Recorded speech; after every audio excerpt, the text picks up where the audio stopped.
Hello, welcome to our webinar for Anne Arundel County Public Schools, addressing significant disproportionality. This is the first in a series offered by the district covering this topic. In this webinar, we will focus on what significant disproportionality is and why it is important to understand the nuances and make plans to resolve your disproportionate data. This webinar series is designed to help you understand significant disproportionality and identifying potential causes, develop the leadership systems and competencies needed to address significant disproportionality, conduct a root cause analysis, and create an action plan for addressing significant disproportionality. Additionally, this series will support your understanding of how to prevent disproportionality through programmatic infrastructure and professional development. Today, we will focus on identification and placement. Who is AIR? We are a nonprofit research and technical assistance organization working to solve many of the urgent challenges in the U.S. and around the world. As an organization, our work extends from expertise assistance, transforming systems, to resource development. In 2021, AIR launched an equity initiative, an investment in research and the technical assistance to address systemic inequity. We have worked with districts across the country in the areas of special education, MTSS, and significant disproportionality. AIR has partnered with district leadership and the CCEIS committee at AACPS, specifically to address identified areas of disproportionate disciplining and identification of Black and Brown students with disabilities. We applaud the efforts of AACPS in prioritizing this issue and moving in a positive direction towards inclusive learning environments for all students.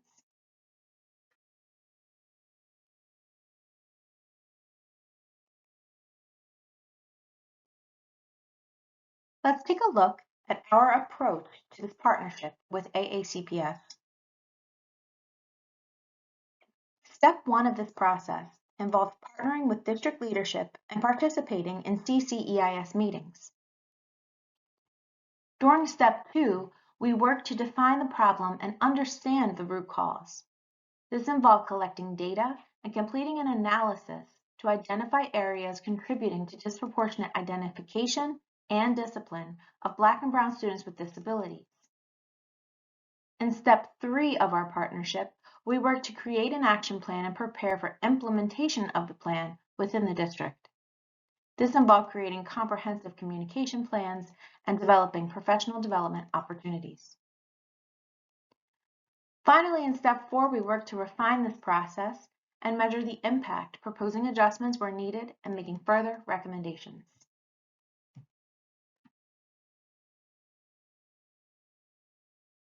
Next, let's unpack this term, significant disproportionality.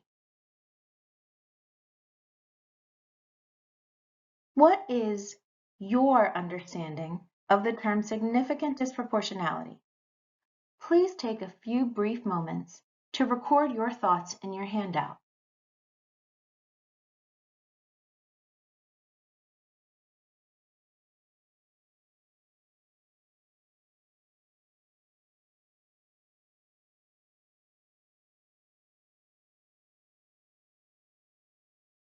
Let's take 15 more seconds.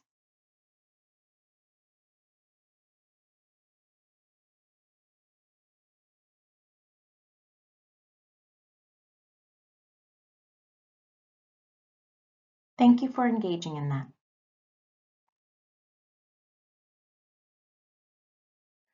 You all know a lot about significant disproportionality already. Here's our official definition of the term. Significant disproportionality refers to when students of any racial or ethnic group are identified for special education, placed in more restrictive settings, or disciplined at higher rates than their peers in other racial ethnic groups. IDEA requires states to use a standard methodology when analyzing representation by racial and ethnic subgroups and the identification, placement, or discipline of children with disabilities. This standard methodology requires states to use risk ratios to analyze the disparities by race in the identification, placement, or discipline of students with disabilities and to set a threshold or cut score above which the difference is considered significant.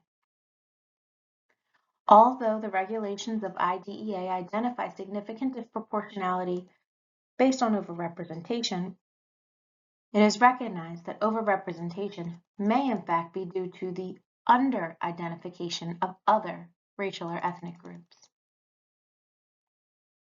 Take a moment to reflect.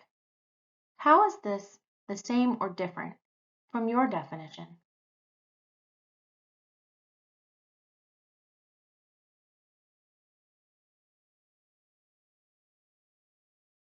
Addressing disproportionality requires that we not only understand it and its context, but that we regularly ensure proactive measures are in place. Disproportionality is rooted in inequity. The term equity refers to fairness and justice and is distinguished from equality.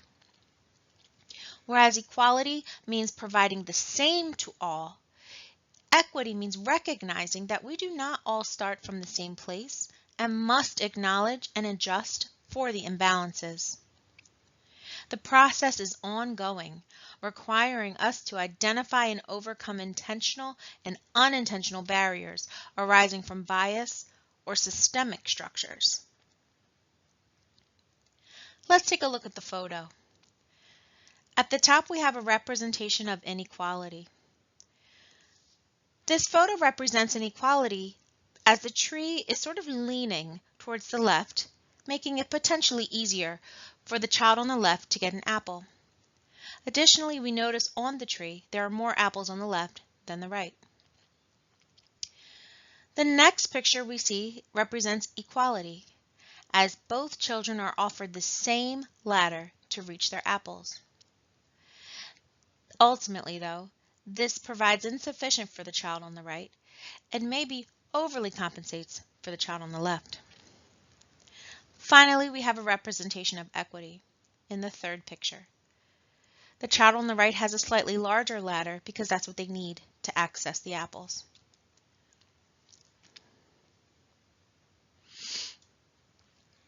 Let's take a moment to reflect.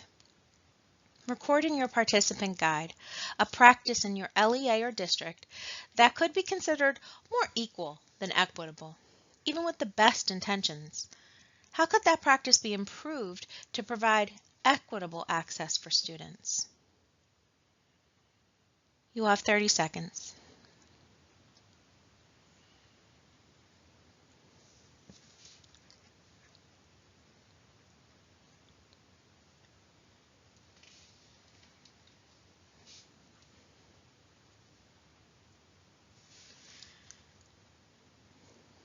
About 15 seconds.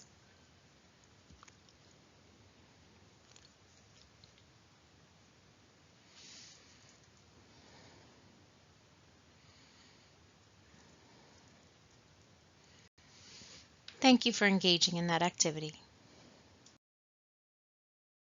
Let's take a look at the definition of disproportionality under the law. IDEA 2004 Indicator 9 states percent of districts with disproportionate representation of racial and ethnic groups in special education and related services that is a result of inappropriate identification. Section 618 requires states to collect and examine data to determine if significant disproportionality based on race and ethnicity is occurring in the state and the local education agencies of the state with respect to the identification of children as children with disabilities, including the identification of children by particular disability, the placement in particular educational settings of such children, and the incidence, duration, and type of disciplinary actions, including suspensions and expulsions. Now that we have a better understanding of how the law defines disproportionality, we want to make sure that we are engaging in proactive measures. Districts and schools should engage in robust data collection and use that analysis to plan for these proactive measures. Data analysis conducted must be through the lens of student demographics to include those areas of race, gender, and disability category. School leadership must ensure programmatic infrastructure includes tiered intervention supports and differentiated learning opportunities, providing accessibility for all learners. Implementation fidelity and a well-established routine for data analysis is vital to the success of this endeavor. As you complete your data analysis, you and your team are able to synthesize a problem statement, such as the one above.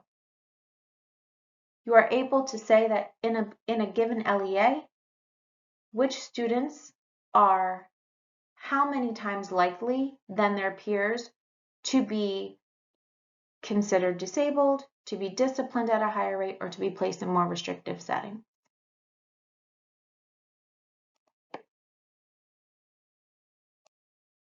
Let's go into significant disproportionality further. We're going to explore how disproportionality can show up in identification versus representation.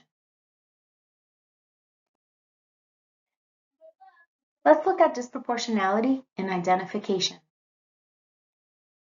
Identification, the result of a multi-step process that determines whether a child has a disability as defined by the Individuals with Disabilities Education Act and needs special education services as a child with a disability.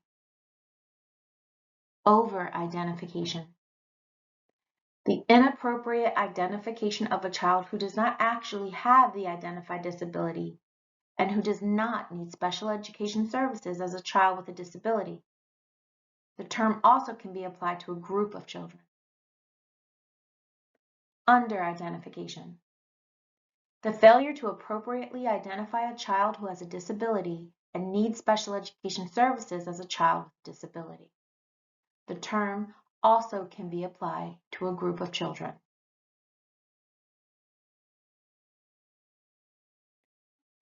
Now let's take a look at disproportionality in representation. Representation refers to the rate at which children from a particular racial or ethnic group are identified as children with disabilities or as children with specific disabilities as determined by a mathematical formula. Overrepresentation, when children from a particular racial or ethnic group have a higher risk of being identified as children with disabilities or as children with specific disabilities as compared to children not in that particular racial or ethnic group. Underrepresentation, when children from a particular racial or ethnic group have a lower risk of being identified as children with disabilities or as children with specific disabilities as compared to children not in that particular racial or ethnic group. Let's explore this further. Here are some examples of disproportionality from research. Black students are identified for special education at higher rates than peers and more likely to be identified with intellectual disabilities and emotional disorders. Asian students are underrepresented in special education overall, but are often overrepresented in the category of autism.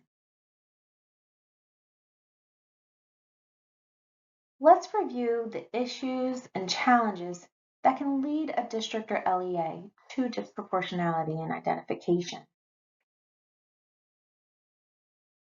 Poorly established pre-referral process.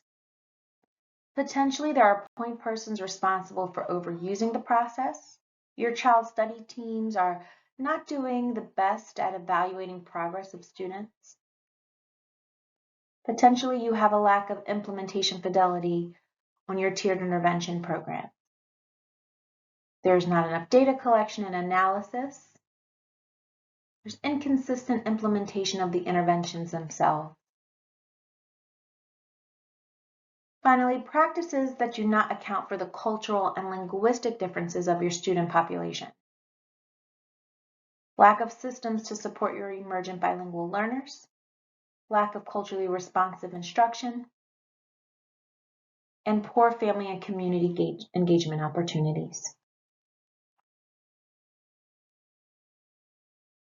Let's take a moment to review placement regarding significant disproportionality. Disproportionality in placement, or the least restrictive environment. Just as the law does not define special education as a place, but rather the configuration of services and supports as defined in a student's IEP, inclusion is not a place, but rather a systemic approach to uniquely addressing student learning and social engagement within the same instructional frameworks and settings designed for the whole school community. Let's keep that in mind as we move forward.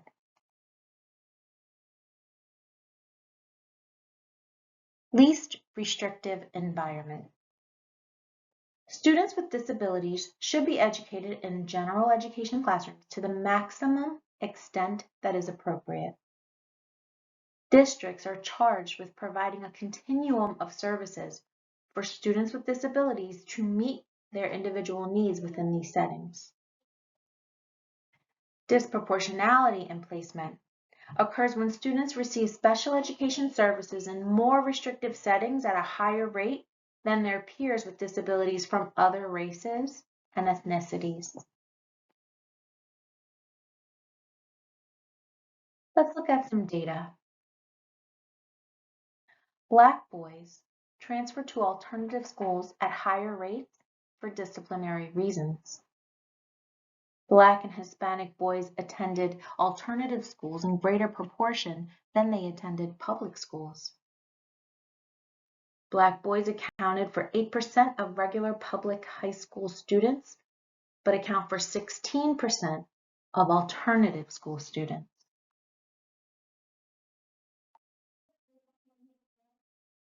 Let's look at the impact of restrictive placement decisions. The degree to which students with disabilities are included in classrooms with their non-disabled peers is substantially related to performance on the statewide assessment. And in this study, they did control for a host of relevant variables such as income, race, and English language proficiency. Now let's explore the issues and challenges that can lead to disproportionality in placement. Potentially, your district or LEA has a lack of implementation fidelity of the student's IEPs and behavior plans. Potentially, those plans don't meet students' needs in an individualized manner. Lack of support and development for all teachers to support with the implementation could be the concern. Another challenge is lack of equitable resources or alternative supports within the least restrictive environment. Potentially, you have concerns around an inadequate allocation of resource identification and allocation to support a variety of student needs.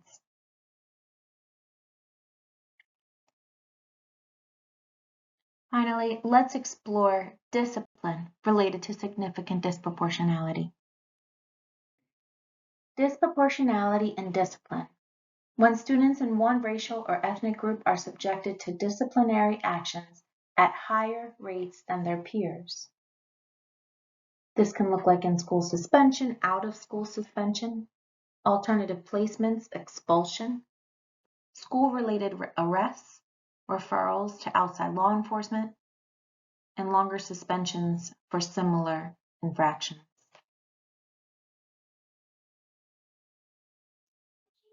Unequal treatment can start at a young age, starting in preschool. Children as young as 3 and 4 have been suspended and expelled from school, a pattern that can continue throughout a child's education. Black students, boys, and students with disabilities were disproportionately disciplined.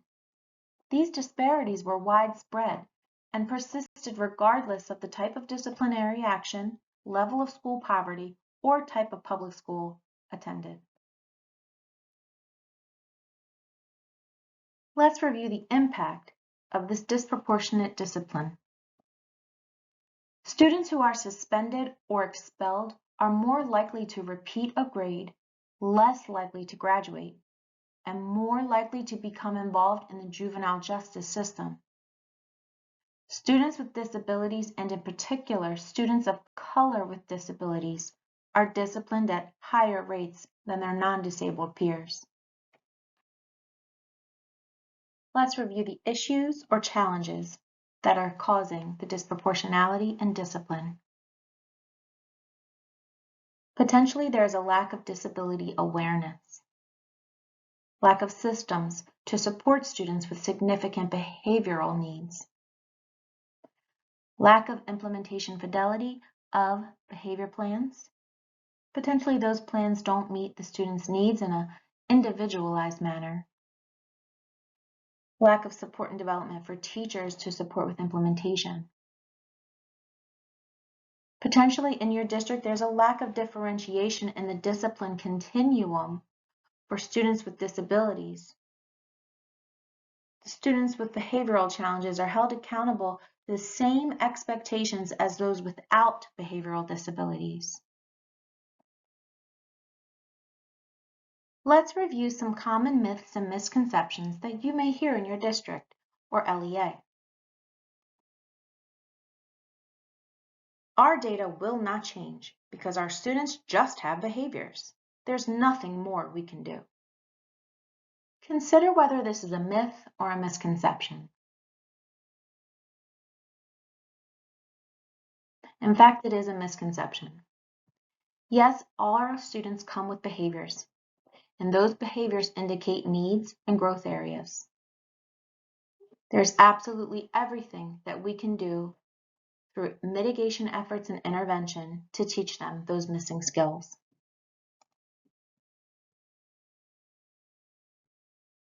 Students with severe behavioral and academic needs automatically need full-time and restrictive placements to meet their needs. Consider whether you think this is a myth or a misconception. We would call this a myth. While there are some students who qualify for those high supportive placements, there are others who can certainly be supported in inclusive settings with the right accommodations. We use our MTSS process to help identify students who need evaluations. That's why our identification numbers are so high. This is certainly a common misconception. MTSS is not meant to be the vehicle to get students to a special education evaluation.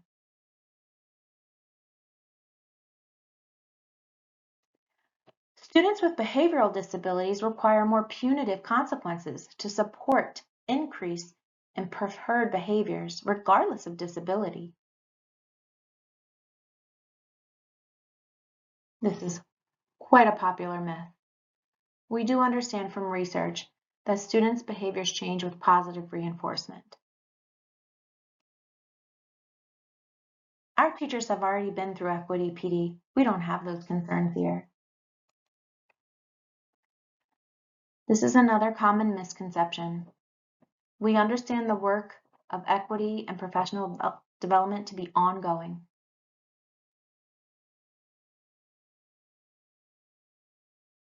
We've now had an opportunity to understand disproportionality and understand some of the causes. More importantly, we've spent some time discussing the impact on our students. Why does this matter? Please take a moment to reflect on this question in your handout. You will have 30 seconds.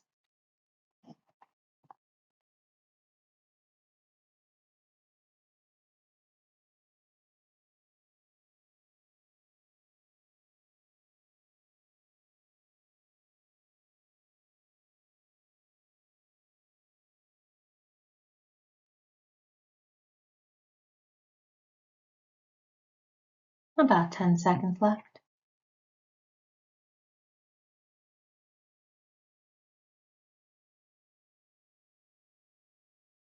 Thank you. Addressing significant disproportionality in special education is more than a compliance issue required by law. We want all students to have access to high-quality curriculum, high expectations, engaging and rich learning experiences, and positive educational experiences that set them up for success in their lives outside of school. When we as adults in education misidentify students as needing special education, place them in restrictive settings, or discipline them more harshly, we are limiting them from reaching their potential. What do you think about this quote? How does this relate to what we've been discussing and the data we just saw? We can, whenever and wherever we choose, successfully teach all children whose schooling is of interest to us. We already know more than we need to do that. Whether or not we do it must finally depend on how we feel about the fact that we haven't so far.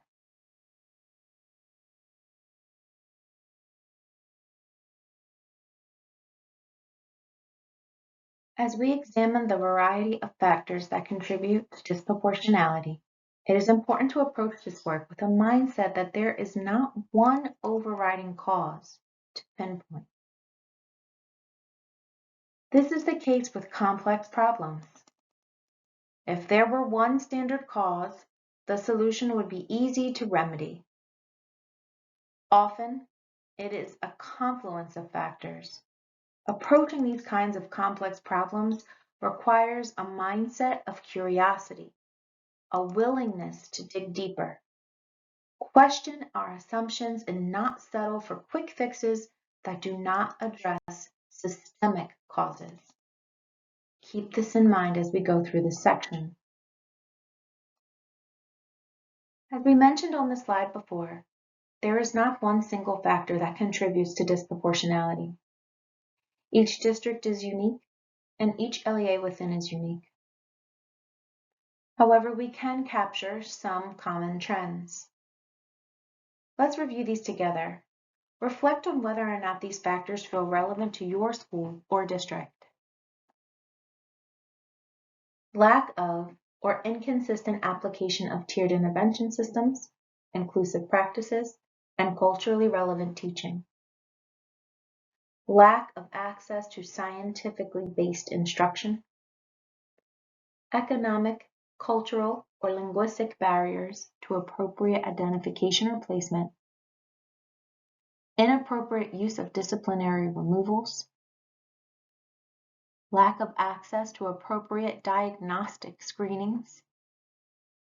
Differences in academic achievement levels. Other similar policies, practices, or procedures that contribute to disproportionality. If we truly want to change outcomes for our students, we will need to change policies, procedures, and practices to specifically address significant disproportionality. Changing special education policies and procedures and practices to address issues of disproportionality will require intentional planning and design.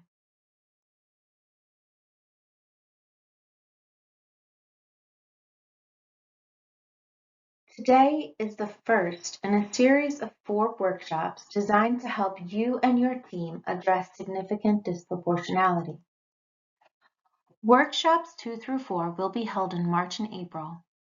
We hope you and your team will join us for all the workshops in this series.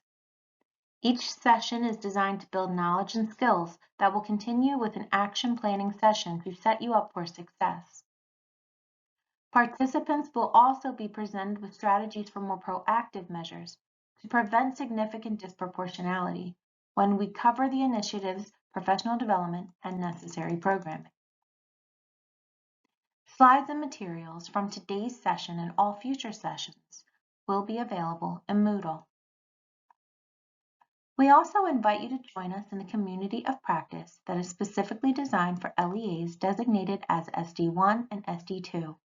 Here you will be able to learn from experts in the field, hear from LEA colleagues from across the state who have successfully navigated their way out of SD, and engage with others who are grappling with some of the same issues as you. We will have the COP dates and registration information posted before the next workshop. Thank you for engaging today. Goodbye.